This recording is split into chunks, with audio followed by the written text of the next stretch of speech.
Today we're going to be focusing on the second parts as we discussed before. So we talked about some non-dosimetric testing that we did and went over in the last lecture. This time we're going to be talking about the actual dosimetric tests and comparing it with either another treatment planning system that has already been benchmarked for similar procedures, or use it against like in community accepted standard data. And then we can also talk a little bit about hand calculations and cross comparison, comparing that with what we have here. So again, I'm just going to be focusing on these two sections where you have dosimetric tests and dose comparisons. So as far as the dosimetric tests go, first thing to look at is, does the treatment planning system calculate decay correctly? So essentially what you do is print out the decay table, or just display the decay table that is produced by the TPS for that particular source, and then just go through it visually to understand and verify that the system is in fact calculating decay as it should. The other thing to look at is, does the dose rate scale correctly with the air kerma strength, or the source strength rather. So in order for us to test this, what we can do is commission dummy sources with different SK values, and then place one dwell position or plan one dwell position for a fixed amount of time using each of the above sources, right? And then calculate dose to a point 1 or 2 centimeters away from the source, and then essentially compare the doses. So every time we manipulate the source strength, does the planning system appropriately take that into account and adjust the dwell times to deliver the dose? First, if you're using the optimization, or if you're not using any optimization, does the calculated dose to a point, a specific distance away from the source, also change when the source strength changes? So those are the two tests that we'll need to perform. The other test to perform is a source localization test, and we can do this different ways. Easiest thing to do, if we have a phantom over there, is to scan a tandem and ovoid in a phantom. We could also use a CT from a patient, so a prior CT where we had a tandem and ovoid placed inside a patient. We could use that CT as well. And then once this is done, we use the treatment planning system to localize the catheter, and then physically, or visually check the distance between the various dwell positions.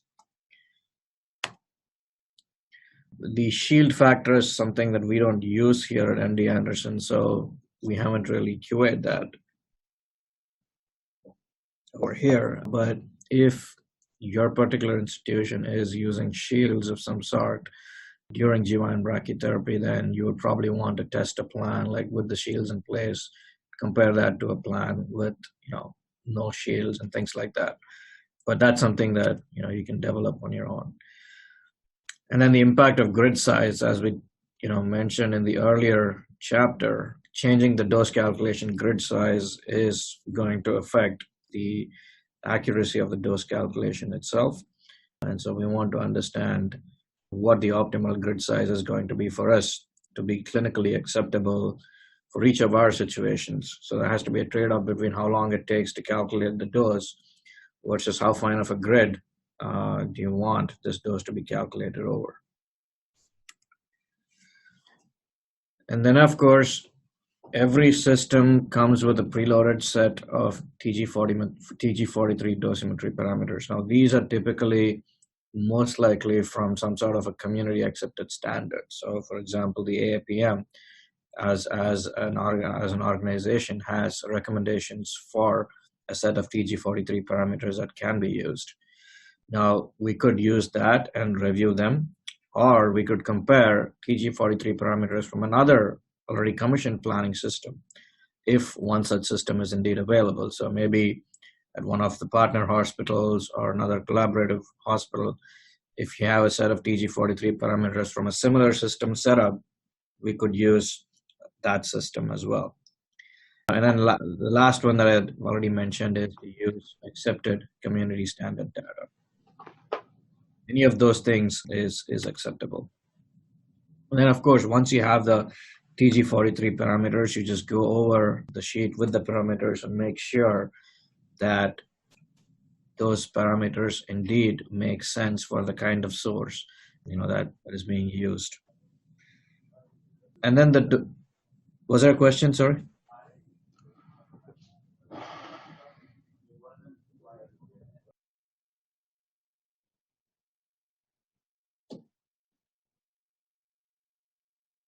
All right.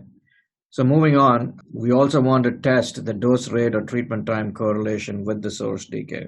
So essentially, to do this, you just create a simple plan with one dwell position, set a fixed dwell time, create plans with different treatment days. So let's say like a 2 week or like 1 to 2 month interval, and just like start it at different points in the calendar, and then recalculate and verify the dose exponential decrease. So what you're verifying is if you change the date and time on the treatment console or on the planning console, is the system smart enough to account for this difference in time between when the planning happened versus when the treatment actually started, and is it able to then adjust the dwell times accordingly so that the correct dose is delivered regardless of when the patient is treated with that particular source, right? And you can either do this by calculating and verifying the exponential decrease in dose by prescribing a dose to a point. You can create plans with different treatment days and compare dwell times also to give the prescribed dose. So essentially, if you want to give the same prescribed dose, the dwell times have to increase if the treatment day is delayed as compared to the calibration date. Now, some institutions do have a certain way or a certain time when they actually specify the source strength for the implant or during the implant, whether it's at the start or the mid or at the end. Now, this is just a matter of convention, and as long as we pick one formalism, we just have to stick to it. That's all that really means. And then the accuracy and consistency of the various parameter units. So it's very important that we go through all the unit options for the TPS in terms of dose display and the output. And we also check that the information about the source is loaded correctly into the planning system and verify that all these source strength conversions are correct. Okay, so essentially converting between curies or millicuries and U values or milligram radium equivalents, whatever it is that is currently being used. We want to be able to make sure that those unit conversions also make sense.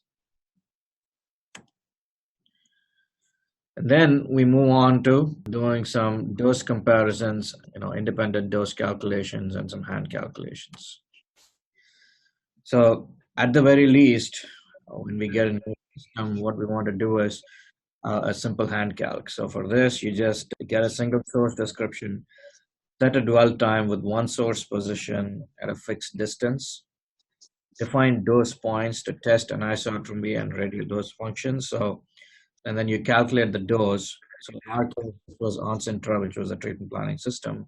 But whichever treatment planning system is that you're using, just make the same setup, and then repeat the same process in an independent, already commissioned TPS if it's available, or just do a simple hand calc too.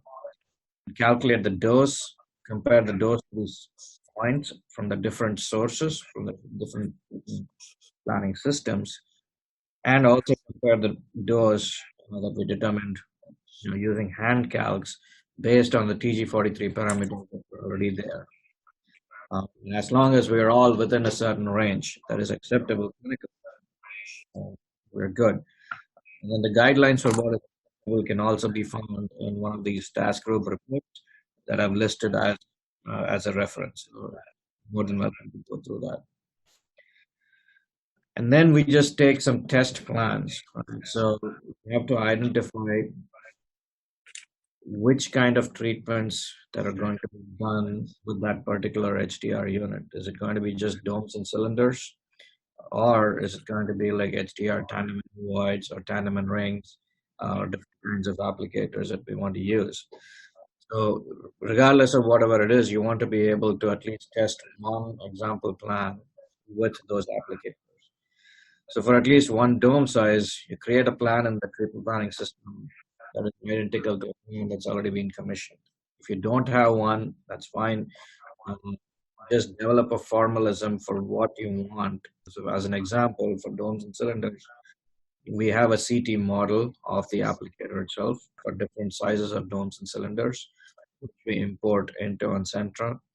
We verify that physical sizes of the applicator are accurately replaced in the planning system, like I mentioned before in yesterday's talk. Once that is done and we are able to localize the source stream within the applicator, you then define dwell positions and define an endpoint point on the cylinder.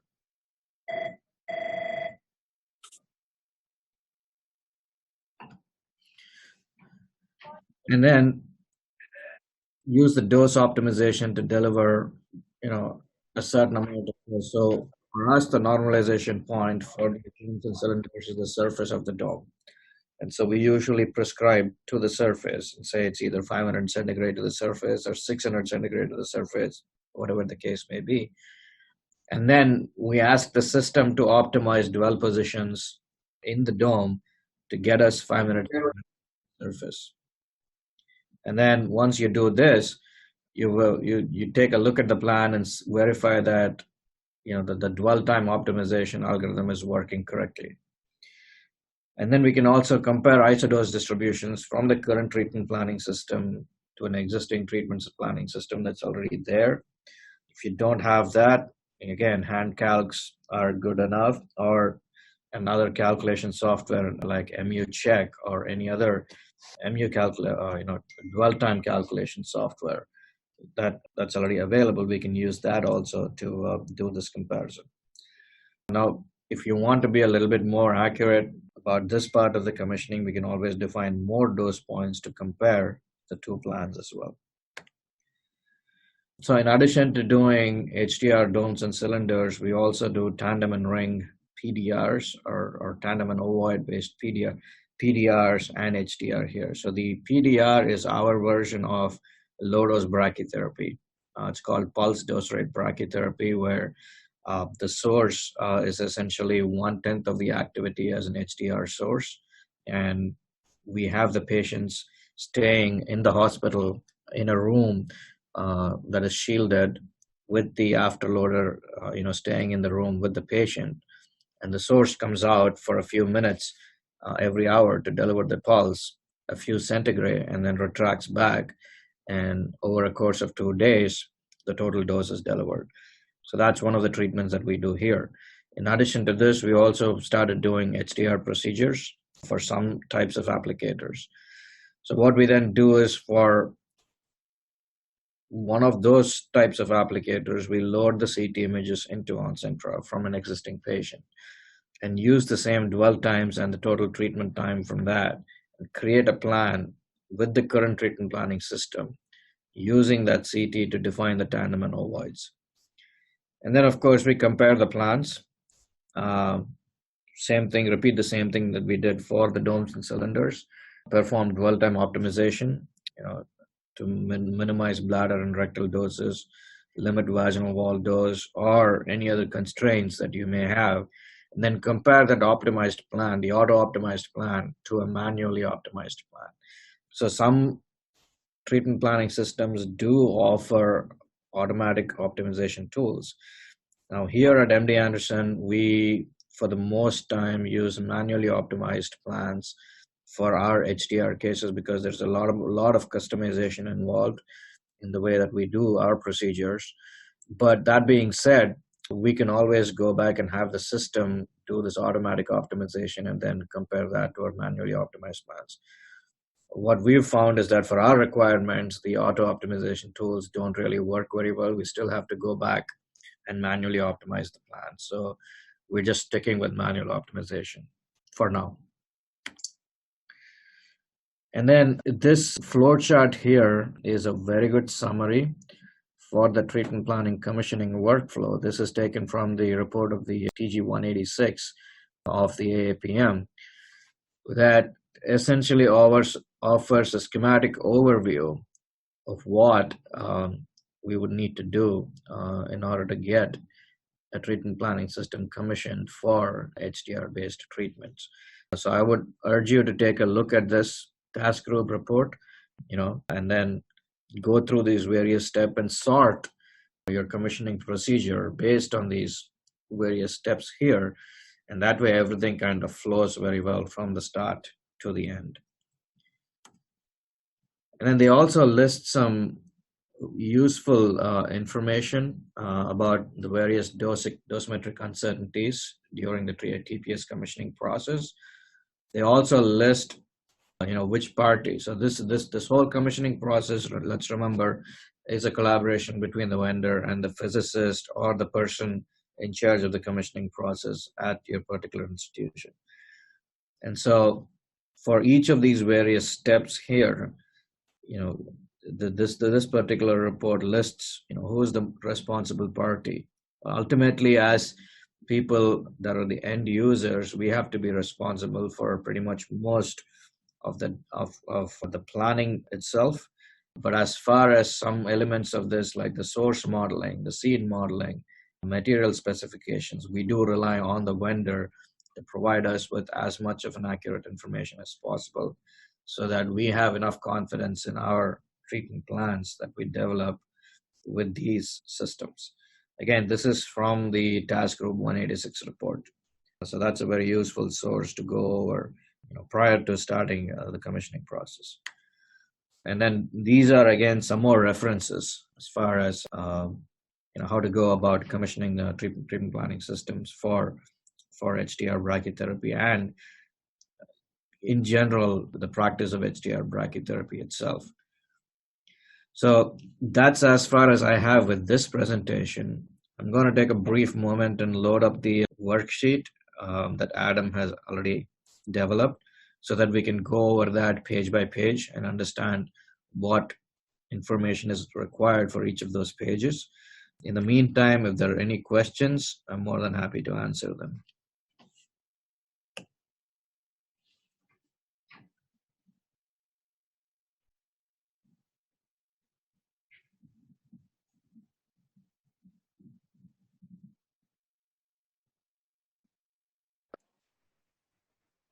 Hi, this is Ben Lee.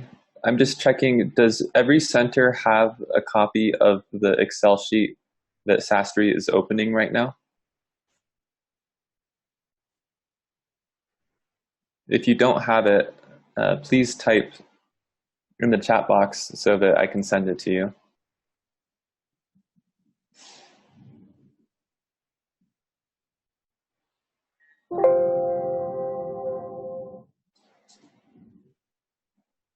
Okay, Chanda, what is your email address?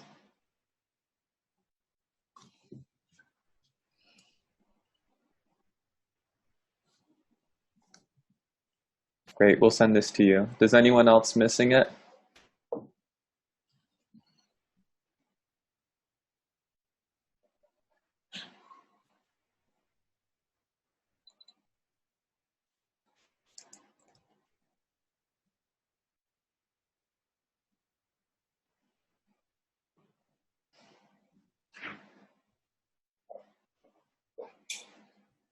Okay, Haitham, I'll send it to your center as well, and Javier, I'll send it to you. All right, perfect. Thank you, Benjamin. No problem. So moving on. So this is a spreadsheet that Adam shared with us here, and it's very well organized in terms of providing us with a starting point to go about HDR commissioning or treatment planning system commissioning. There are some basic instructions that also list some references for us to go over, very similar to what I had in my presentation. So these are, again, very useful sources to get some more background information. And then there's a very good checklist to get us started off. So I would strongly encourage that before you do anything with the spreadsheet itself or with the various worksheets here, to go over the checklist first to try and get a better understanding of what this in fact entails. So starting from source description, parameterization and the reference data. Is the radioactive material iridium? Has it been set correctly in the planning system? Is the source model correctly described for that particular source? Are the source dimensions properly described? So again, these are all vendor specs that will be provided to you, and then you just have to go into the system to make sure that this source is correctly described in the planning system. Is the air kerma strength in terms of correctly defined? Is the dose rate constant value and unit correctly defined according to that same reference? So this is essentially making sure that all the source data is loaded correctly, in fact. And then this will also be part of a quote unquote acceptance testing procedure also. So a commissioning procedure always involves an element of acceptance testing, which is where we work with the manufacturer or vendor to verify that all those parameters that have been specified on their end are in fact actually what are loaded into the planning system. And then we do our own tests to make sure that this system is performing to our expectations, in addition to satisfying what the manufacturer lists as their expectations as well. And then the phantom import process is the patient orientation being specified correctly, the distance is correctly indicated, the reconstructed axis correctly reconstructed, slice thickness, slice separation agreement between CT and MR, the Hounsfield units in agreement between CT and brachyvision. In this case, it was brachyvision, but regardless of whichever planning system we use, we still need to check that. And then the phantom and the applicator reconstruction process itself. So are we able to correctly identify or model the applicator within the phantom? Are the distances being represented correctly? Because remember, this is brachytherapy, right? So we're talking about doses at a close range from where the source itself is. So, the positional errors of a few millimeters here and there can make quite a bit of difference to doses in some portions. So we have to place, a lot of emphasis on making sure that we are able to correctly model these applicators physically within the treatment planning system. And then comes the dose itself. Are the TG43 parameters that are listed currently valid for this particular source? And does the system do a good job of calculating doses from multiple sources? And then do the isodose lines correspond to the point doses that were verified with hand calculations? Do the percentage isodose lines correspond to the actual dose?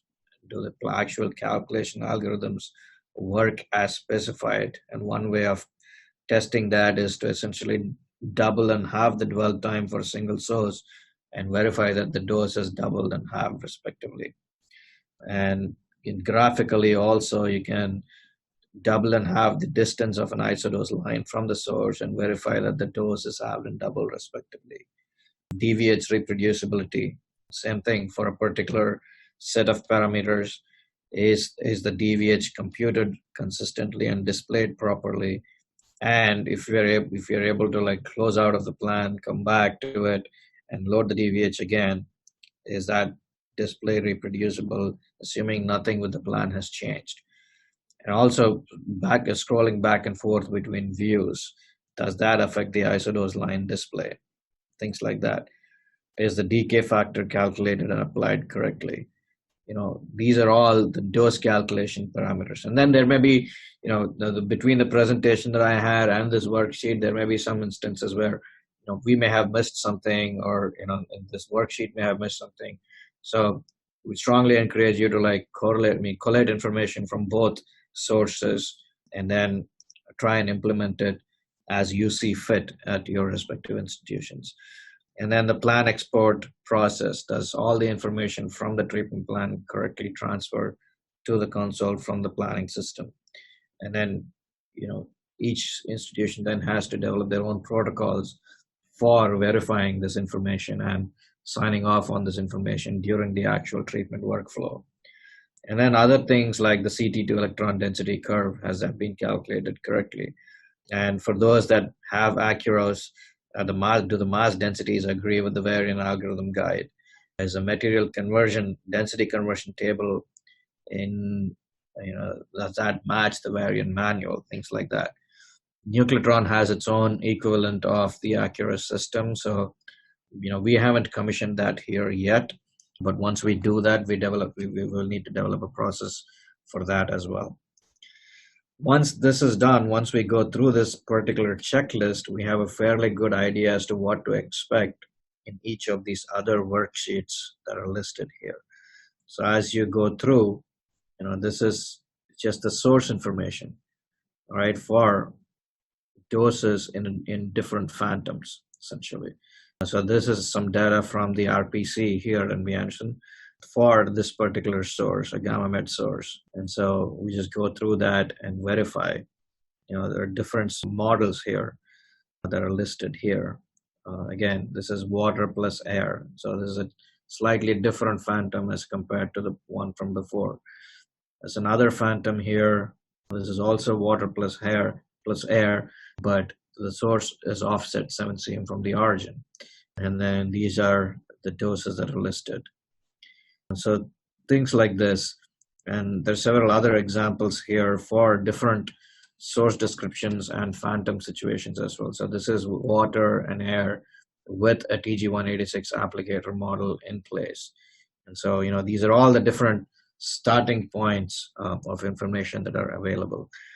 And then we can essentially calculate or estimate the TPS from the TG43 calculation versus if we're going to use Accurus or one of the more complex dose calculation models from Concentra or another vendor.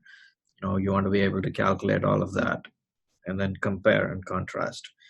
So this here is an example of a TG186 calculation as it compares, with a clinical situation. So again, here they use the RPC phantom, which is essentially water, with the gamma med iridium source for calibration using the TG43 data and the accuracy.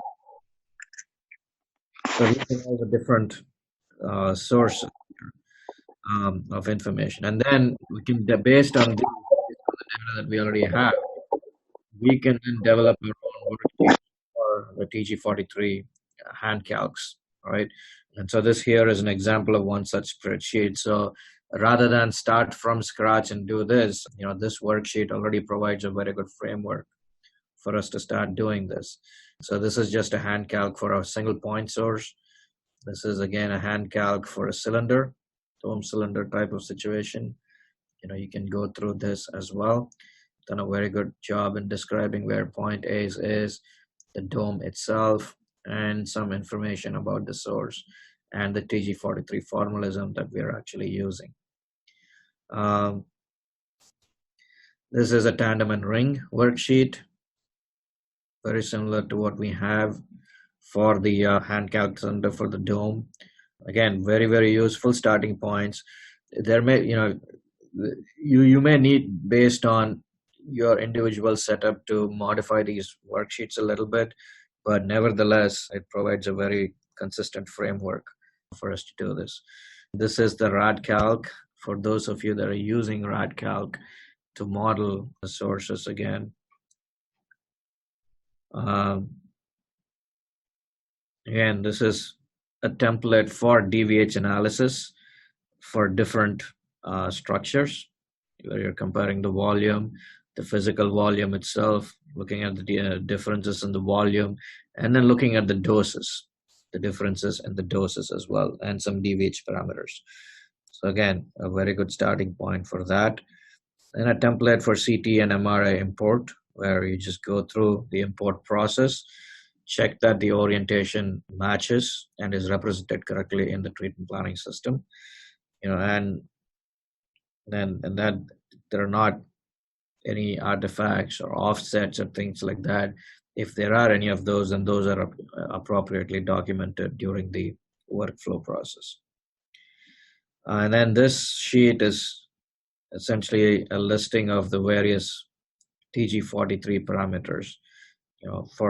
This is based on consensus data, which is available. This is from Brachyvision. And these are the differences between brachyvision and consensus data for each of these different functions, right? So again, as I mentioned before, these are all very, very good starting points for us to get started with the calibration process itself. And the worksheet itself, for the most part, is very self-explanatory. And I'm fairly certain that Adam and team would be more than willing to help with any individual questions that each institution may have as far as using this spreadsheet goes. So uh, again, a very wonderful source. So that's all I have as far as a presentation from my end. If there are any questions about any of this, I'm more than happy to answer. The actual handouts for the presentations from today and yesterday, I'm going to make some modifications to that so that the pictures are a little bit more clearer and easier to understand. So do give me about a week, and then I'll share it with Benjamin and Adam and others, and they will forward it over to you, as they see fit. So that's all I have for now, and thank you. Thank you very much, Sastry. No worries. Thank you. You're welcome. So Sastry, looks like Michael has a question. Sure. Have you ever made in-phantom dosimetric measurements part of your HDR commissioning work? Yes, it's always part of our commissioning work here. Yeah, in phantom dosimetric measurements, yes. And we do, because, I mean, our advantage here is that we have the RPC next door. And so whatever phantoms we want, we can easily get from them. So we always use that as a way to check independently what we do here. And then I believe Habir had a comment earlier.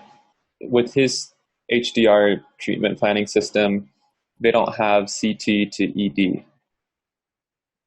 So again, so it really depends on what they want to implement this or how they want to implement this. So if you're going to look at essentially assuming homogeneous mediums for doing the TG43 calcs, I don't think the CT to ED conversion matters as much, right?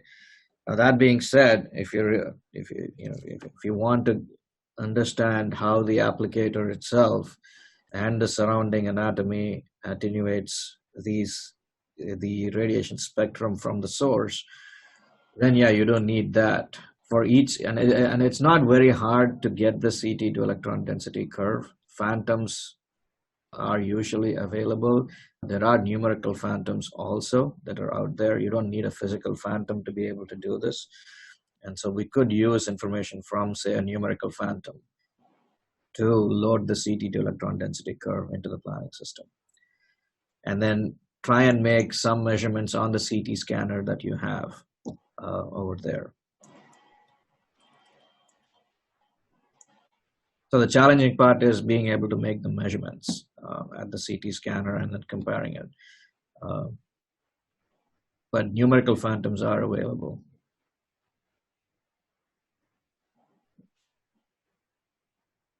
Can you make me a co-host?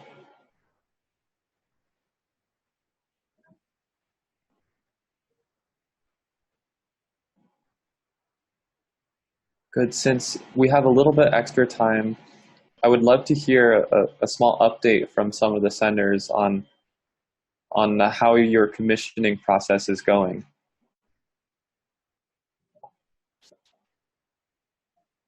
So Habir, I've unmuted you. Does Sastry's explanation make sense? Sorry, I don't understand your question. Was your question answered? Was Sastry's explanation? Yeah, I understand that. He talked about that if we use it at TG43 calculations, we don't need it to have this curve because based on the TG43, it calculated like a water. Mm-hmm. That's my understanding. So yeah. It's a homogeneous medium. It calculated like a water because we don't have a heterogeneous we don't need it to have a heterogeneous correction factors. Right. Okay, very good. And would you mind sharing an update on how Egypt's commissioning process is going? Yes, I will leave that for our chief physicist just to comment. Can you comment, Rosina? For the commissioning of the planning system. Let's see. If you were in the same room as your colleagues at the NCI, maybe one microphone only? Try speaking now. Okay.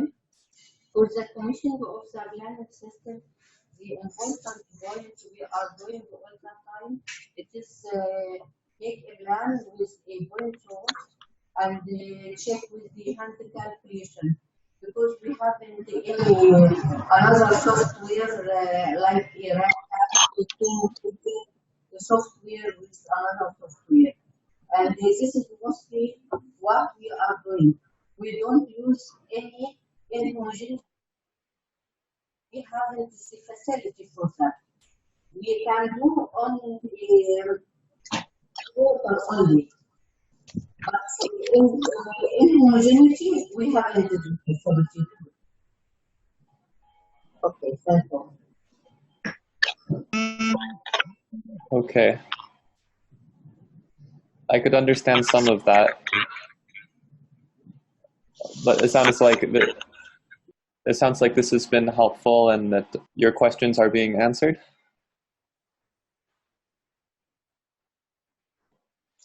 You also ask questions.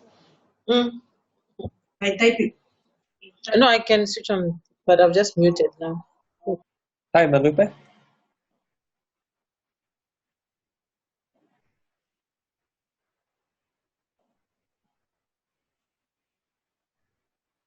And how are things going with your center?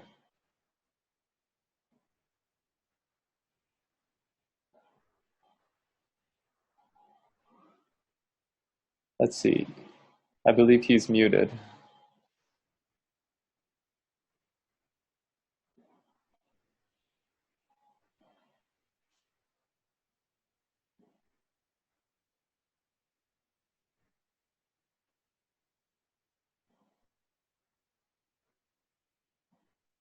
Okay. Sorry, Ainadine, I'm trying to unmute your audio, but it doesn't seem to be working.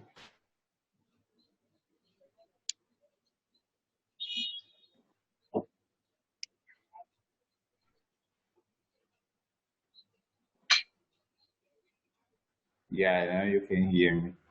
Yes, now we can hear you. Yeah. I was saying that for this day we are concentrate on teletherapy. Yeah, we start from last week, but we start with the commissioning with our applicators. Now we don't have more things done from brachytherapy because we are organizing the teletherapy. Maybe next week we'll work on the brach. Okay. Very good. But the presentations are very helpful for us, and we think this will help us for studying with our brach and our center. Excellent. And at the end of the session today, I'm going to send an email with links to all of the sessions, all of the video recordings for everyone to be able to review. Okay, thank you. Thank you. Can you tell us if everything is going okay over there, or are there any things that have come up that you wanted to ask Sastry about?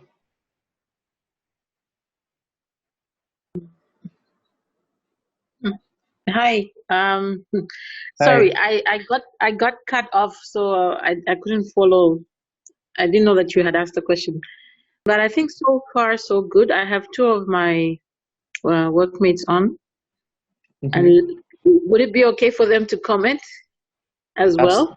Absolutely. Yeah, so Barbara, I think, can say something.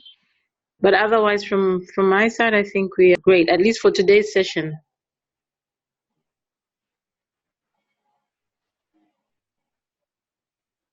Hi, Barbara. Okay, maybe she didn't.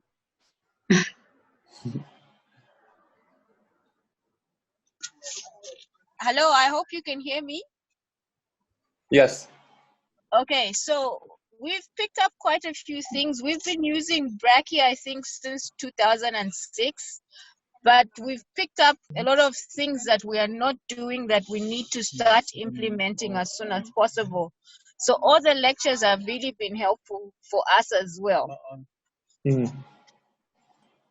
Okay, good. And then when we send the link for the videos, because there were a couple of lectures that we missed, so that's going to be very helpful for us to review and then start implementing. Okay, great. I'll share the videos with Anne. Okay, good, and she can help make sure that everyone else in the center gets them. Yes, thanks. We had mixed up the timing, so we ended up missing it. I'm sorry about that. Yeah.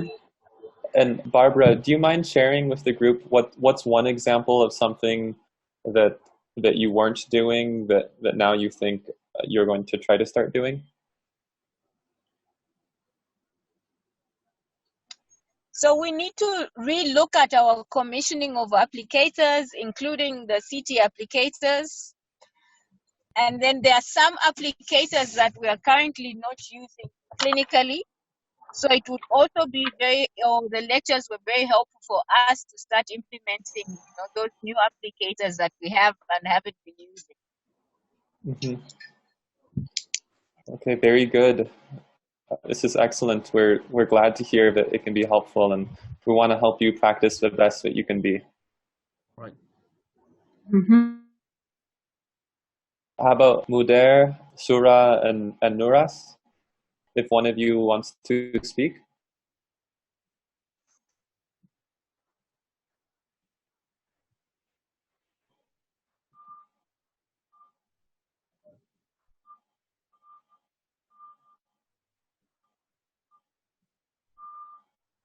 Let's see, the microphones are on mute right now.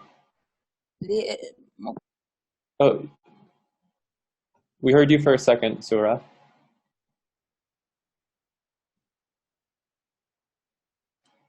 Try one more time.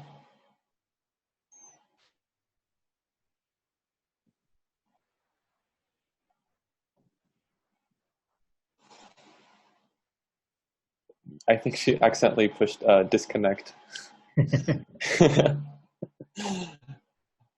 Okay, how about Haytham? Hello?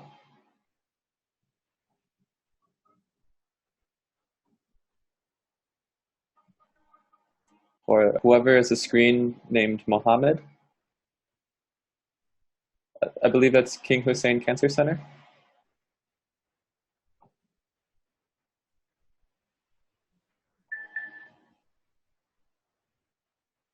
Okay, no comments. Okay, but they're still here. Okay, good. Representing Jordan, very good. How about Samuel from Luth? Hi, how are you? Yeah, I'm fine. Yeah, good. Thank you.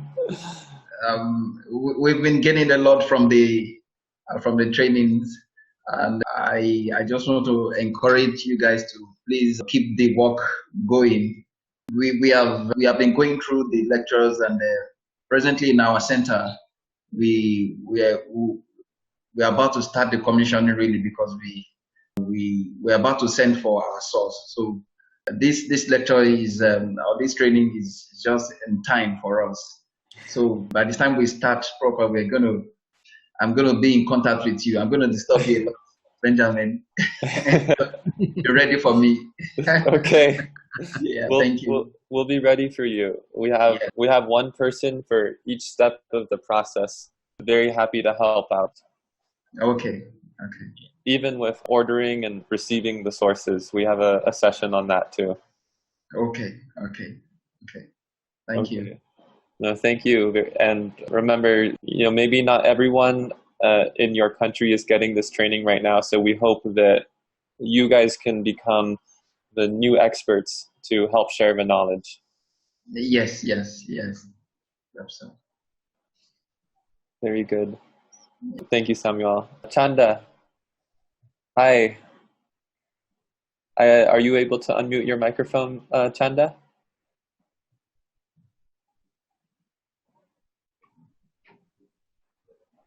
Hi, Adam. That's Chanda is Barbara. Oh, Sorry, okay. she already commented. Yeah. Okay. Yeah. She asks, are there any plans for interstitial brachytherapy lectures? Oh, yeah. Oh, okay. Well, I think in our curriculum right now, we will have some lectures that are focused on clinical aspects for the gynecologic brachytherapy.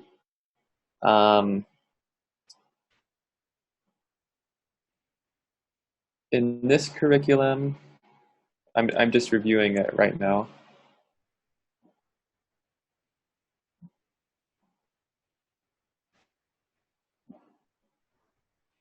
We'll be talking about the insertion, simulation, and treatment planning for cylinders, tandem and voivoids, and tandem and rings. So that will be coming a little bit later in the curriculum,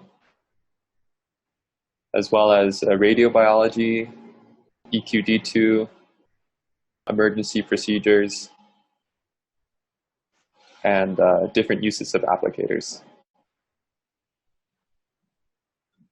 We've tried to organize everything into the most essential pieces of doing your own HDR brachytherapy service.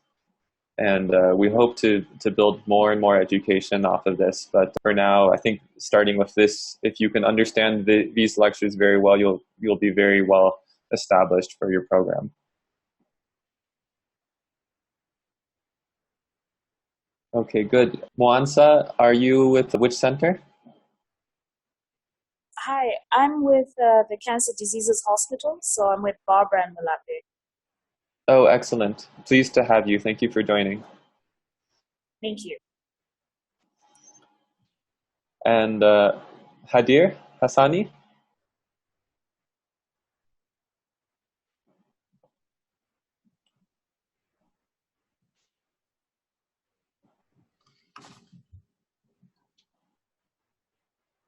Let's see. Yes. Yes, Hi, thank you. Hadir. Hi, I'm a resident. Resident. Can you hear me? Yes. Yeah, hi. It's my first attendance. It's useful to be with you. I'm from Baghdad Center of Radiation Oncology. I'm a radiation oncologist doctor. We are these days starting our brachytherapy for first time. So it's very useful to be with you. Thank you. Oh, thank you for joining, Hadir. It's great to have you. And you're with Mudair and Naras and Surah? Yeah, yes. Okay. Okay. Good. Thank you. We're glad to have the team here. Thank you. Okay. I appreciate it. Thank you. I believe that was everyone present had a chance to speak. We have Sastry to thank for helping lead this great session today and yesterday. So thank you very much for your time and for helping share the expertise that MD Anderson Cancer Center has to offer. Thank you, Benjamin. Really appreciate the opportunity to be with all of you.